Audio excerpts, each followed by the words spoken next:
Možda mislite da je to samo igra, samo još jedan meč, još jedan nivo, još jedna notifikacija. Ali šta ako vam kažem da ta igra nekome postaje stvarnost? Da se iza ekrana ne krije samo zabava, već i beg. Beg od neprijatnosti, od stresa, od dosade, a ponekad i od samog sebe. Sve češće gledamo decu i mlade kako satima ne trepću ispred ekrana. Sve ređe čujemo njihovu priču, jer je zamenjena tonovima iz igrica, TikTok efekti.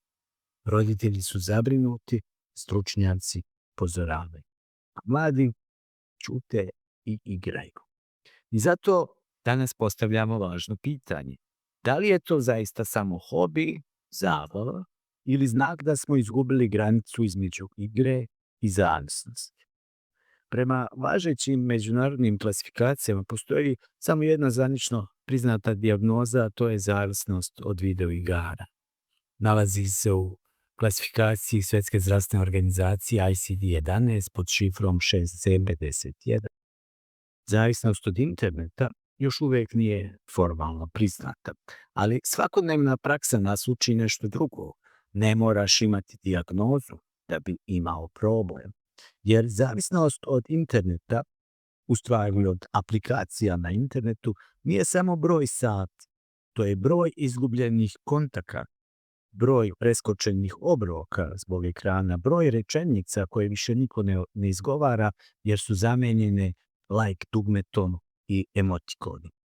Internet je danas osnovno sredstvo života. Koristimo ga za školu, posao, kontakte, banku, kupovinu, kreativnost. I on nije neprijatelj. Ali kao i svaki moćan alat može da služi ili da zaruči. I zato smo ovde. Da ne bismo bežali u krajnosti, da razumemo, da otvorimo dijalog. Večeras govorimo o zavisnosti od videoigara i internet aplikacija. O uzrocima, posledicama i o tome šta možemo da uradimo kao roditelji, kao porodica, kao društvo. Jer vreme je da postavimo najvažnije pitanje. Kada zabava prestaje i počinje zavisnost?